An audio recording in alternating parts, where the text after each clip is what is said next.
I never thought I'd become the kind of man who weaponized livestock against a wedding reception, but I also never thought a bunch of rich people in pressed linen shirts would start stealing from me like raccoons in the middle of the night. Funny how life works like that. One minute you're pruning apple trees at sunrise thinking about fertilizer prices and whether rain's coming early this year.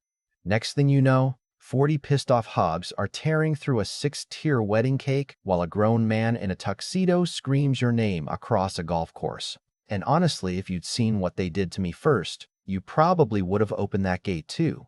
My name's Walter Grady. I'm 58 years old, and I've spent almost my entire life on the same stretch of land outside a little town called Bell Meadow, Tennessee.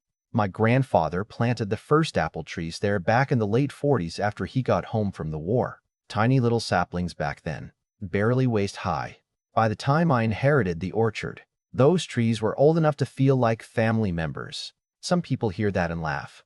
But when you spend 30 years waking up before dawn, walking rows of trees while the fog still hangs low over the grass, talking to them more than you talk to actual people, they stop feeling like property.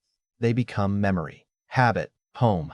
I had 21 heirloom varieties spread across the acreage. Wine sap, Cortland, Arkansas Black, old breeds most grocery stores stopped caring about years ago because they bruise easy or don't survive cross-country shipping. But chefs love them. Real chefs, not these social media people pretending to know food because they own expensive cutting boards. Every fall, I'd sell enough harvest to keep the place alive another year. Not rich, just steady.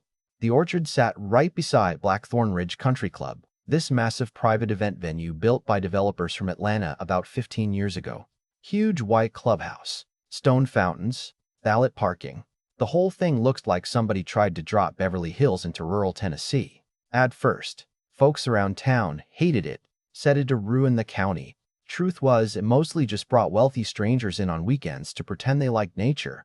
They'd drink overpriced bourbon under string lights while my orchard sat glowing behind them like some kind of movie backdrop. But for years, we stayed respectful neighbors. Guests took pictures near the fence sometimes. Couples asked permission for engagement photos. And every once in a while, the kitchen would buy a few bushels from me for pies or cider. Nothing major.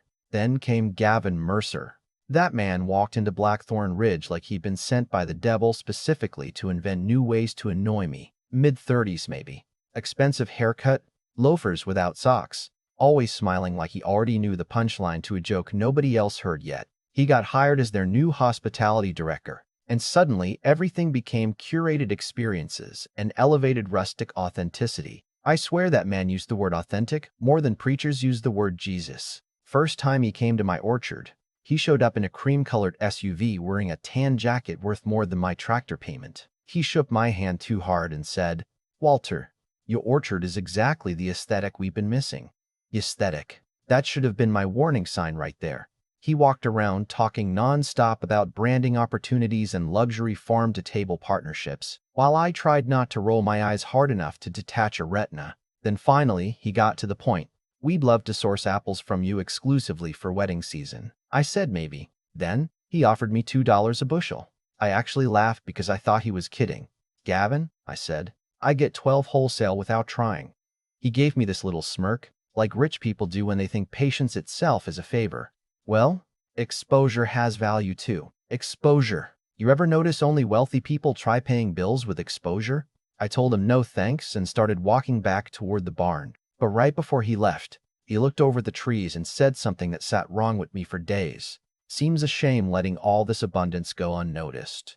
At the time, I figured he was just another slick businessman trying to pressure me. Looking back now, I think that was the moment he decided my orchard already belonged to him. About 2 weeks after that conversation, I started noticing small things out of place. Nothing dramatic at first. A ladder leaned against a tree I hadn't touched. Fresh boot prints near the north fence. A couple branches stripped cleaner than deer usually leave them. Now, if you farmed long enough, you learn not to jump to conclusions. Animals get in. Teenagers mess around. Folks passing through think fruit growing on a tree is somehow public property. So I let it go. But then September rolled around, and things got strange fast. One morning, I walked out to the Honeycrisp rows and found 3 whole trees picked nearly bare overnight. Not fallen fruit either. Clean picked, careful, like somebody knew exactly what they were doing. That hit me in the chest harder than I expected. Maybe because those particular trees were planted by my wife before she passed. Claire loved Honeycrisps. Said they tasted like autumn should taste. After she died 6 years ago, taking care of those trees became this quiet little ritual for me. So seeing them stripped clean by some thief, it felt personal. I called the sheriff. Though I already knew how that conversation would go, Deputy Collins came out around noon chewing sunflower seeds and looking uncomfortable before I'd even finished explaining. "Walter," he said, "without footage or witnesses, there's not much we can do." He wasn't wrong. Rural counties got bigger problems than fruit theft. But still, hearing it out loud made my blood boil. That night, I drove into town and bought 6 trail cameras from a hunting supply store. Cost more money than I wanted to spend, but I needed answers. 3 nights later, I got them. I still remember sitting at my kitchen table around 5 in the morning, coffee half cold beside me, watching the footage replay over and over. There they were. 4 catering employees from Blackthorn Ridge carrying wicker baskets through my orchard like they were shopping at a damn farmer's market, laughing, talking, filling crates with apples, and hauling them back through a gap in the fence behind the country club kitchen. And leading them, Gavin Mercer himself, flashlight in hand, casually plucking fruit from branches like he owned the land. I watched that footage maybe 20 times before anger finally gave way to something uglier, disappointment. Because deep down, I think I still believed people had limits. I still believed shame existed. Next morning, I marched straight into Blackthorn Ridge carrying printed screenshots from the cameras. The place was setting up for some corporate retreat. All white tents and flower arrangements. Staff running around in matching black uniforms pretending everybody there wasn't miserable. Gavin spotted me coming before I reached the patio. He smiled at first. Then he saw my face. "Walter," he said, "this a bad time." I dropped the photos on the table between us. "Depends," I said. "You planning on explaining why your employees are stealing from me?" His smile barely twitched. That's what shocked me most. No panic, no embarrassment. He just glanced at the photos like he was reviewing catering invoices. Then he sighed and leaned back in his chair. "You know," he said, "I was hoping we could avoid making this adversarial." "Adversarial," I said. "You robbed me." And this man, I swear to God, actually shrugged. "We borrowed surplus product from a neighboring property to fulfill contractual obligations." I stared at him for a second, trying to decide whether to punch him or laugh. "Borrowed?" I said. "You stripped 3 trees. He folded his hands like a politician. "Walter, your orchard produces more than enough fruit. Our clients expect authenticity. Local sourcing matters to people. Then pay local prices." He smirked again. That damn smirk. "I offered you a partnership. You offered me an insult." A couple employees nearby had gone dead silent listening to us. Gavin noticed too, so his tone shifted colder. "Look," he said quietly, "you can either make money with us or waste everyone's time making a scene over a few apples." Few apples. That phrase lit something up inside me. I leaned across the table and said, "You've got 1 week to pay for every bushel your people stole, or I take this footage to the sheriff, the local paper, and every bride dumb enough to book this place." For the first time, his smile disappeared completely. "Be careful, Walter," he said softly. "Blackthorn Ridge brings a lot of money into this county." There it was. Not apology, not denial, a threat. I walked out shaking with anger, and things only got worse from there. Over the next month, the thefts exploded. They weren't even trying to hide it anymore. Vans coming and going late at night, staff crossing 2 gaps in the fence line like they had permanent access. I fixed the fence twice. They cut it twice. At one point, I caught 2 kitchen workers loading crates into a golf cart, and they actually acted annoyed. I interrupted them. You want to know the worst part? People in town started treating me like I was the difficult one. See? Blackthorn Ridge had money, sponsorships, political connections. They donated to school fundraisers and hosted charity galas. Gavin knew exactly how to play the charming outsider role. Meanwhile, I was just an aging widower yelling about missing apples. One night at the diner, I overheard somebody say, "Old Walter oughta be grateful they're bringing business around here." That one stuck with me, because it wasn't really about apples anymore. It was about people deciding money mattered more than honesty, about watching your home slowly become somebody else's prop. Around that same time, my friend Earl stopped by the farm. Earl's been raising livestock his whole life, one of those old mountain men who somehow smells permanently like diesel fuel and bacon grease. He found me repairing fence wire near sunset and said, "You look like hell." I told him everything. Gavin, the thefts, the sheriff doing nothing, folks siding with the country club. Earl listened quietly, spitting tobacco into the dirt every few minutes. Then he looked toward my hog pasture and grinned. "Still got all the Mangalitzes?" I said, "Yeah, 42 of them at the time. Big woolly heritage pigs built like freight trains with attitudes to match. Smart animals too. Smarter than some people I know." Earl nodded slowly. "You know pigs can smell sugar from damn near half a mile away." I laughed a little for the first time in weeks. "What are you suggesting?" He shrugged. "Ain't suggesting nothing. Just saying rich folks love outdoor weddings." I didn't answer him then. But later that night, laying awake listening to coyotes somewhere beyond the orchard, I kept thinking about Gavin Mercer standing there calling my life's work surplus product. I kept thinking about Claire's trees stripped bare for rich strangers' desserts. And then, almost like fate handing me a loaded weapon, I saw the giant banner hanging outside Blackthorn Ridge the very next morning. Emily, Mercer, and Daniel, Rizzi's wedding weekend. 300 guests expected.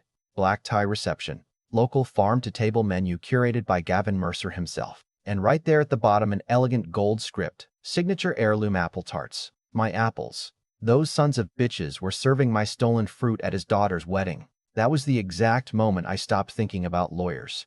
Now before anybody starts acting like I lost my mind completely, let me say this. I didn't want anybody hurt. I'm stubborn, not evil. The plan wasn't violence. The plan was humiliation.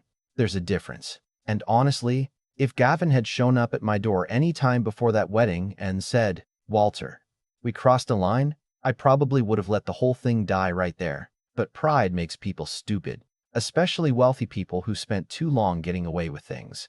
The wedding happened on a Saturday in late October, one of those perfect Tennessee fall evenings where the sky turns orange like somebody lit the clouds from underneath. Blackthorn Ridge looked ridiculous. Luxury tents, chandeliers hanging from oak trees, violinists playing beside fountains, enough flower arrangements to bankrupt a florist. You could smell expensive perfume halfway down the road. I parked my truck up on the ridge above the property around sunset where nobody could see me through the trees. From up there, I had a clear view straight down onto the reception lawn. Hundreds of people dressed like magazine ads, laughing under string lights while servers carried trays of champagne across the grass. And right in the center sat this massive 6-tier wedding cake covered in sugar flowers and gold trim like some royal coronation.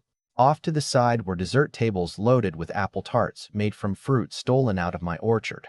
I remember staring at those tarts longer than anything else. Funny what finally breaks a person. Around 8:30 the band started playing and guests moved toward the dance floor. That's when I drove back to the pasture. My pigs were already restless because they knew feeding time ran close around then. Big shaggy Mangalitzes snorting against the fence. Bluster old spots, pacing around in the mud. I climbed up on the gate and just sat there for a second listening to them breathe. And I'll admit it, part of me almost backed out. Claire used to tell me revenge always sounds smarter at night than it does in daylight. But then I pictured Gavin standing in my orchard smiling while he robbed me blind, and something hardened inside my chest again. So I grabbed 2 buckets of old cider mash, walked down near the hedgerow separating my pasture from Blackthorn Ridge, and dumped the mash right beside the decorative fence lining the wedding lawn. The pigs smelled it instantly. 40 animals went dead silent at once, which is somehow more terrifying than noise. Then came the squealing. Lord have mercy, the squealing. I unlatched the gate and stepped aside. What happened next looked like a biblical plague sponsored by a barbecue restaurant. Those hogs exploded across the field like furry missiles, through the hedges, across the golf path, straight into the reception. You have never seen chaos until you've watched wealthy wedding guests realize 40 charging pigs are headed directly toward open buffet tables. People scattered everywhere. Women kicked off high heels and started sprinting. Men in tuxedos tried climbing chairs. One pig launched itself onto the dessert table and sent pastries flying like confetti. Another bulldozed straight through the cake stand. That 6-tier masterpiece collapsed in slow motion while the crowd screamed like the Titanic was sinking again. I'm not proud of this part, but I laughed so hard I nearly fell against my truck. Then things somehow got even worse. One of the sows chased a groomsman into the fountain after he tried grabbing her by the ears. Another stole half a roast duck and took off across the lawn with 3 caterers chasing behind her. The band stopped playing mid-song when 2 pigs crashed into the drum set, somewhere near the dance floor. A woman climbed onto a champagne table yelling, "Why are there so many pigs?" Which honestly still makes me laugh every time I think about it. And right in the middle of all this madness stood Gavin Mercer, red-faced and losing his absolute mind. He spotted me up near the hedges eventually and started storming across the lawn screaming my name. His tux jacket was covered in mud. "Walter, get these damn animals out of here." I climbed down from the truck slow as could be. "Funny," I said. "They must have smelled my apples." I swear that man looked seconds away from a heart attack. "You psycho," he shouted. "Do you know how much this wedding cost?" And maybe I should feel guilty for what I said next. But after months of being treated like dirt, it felt too good not to say. "Probably less than what you owe me."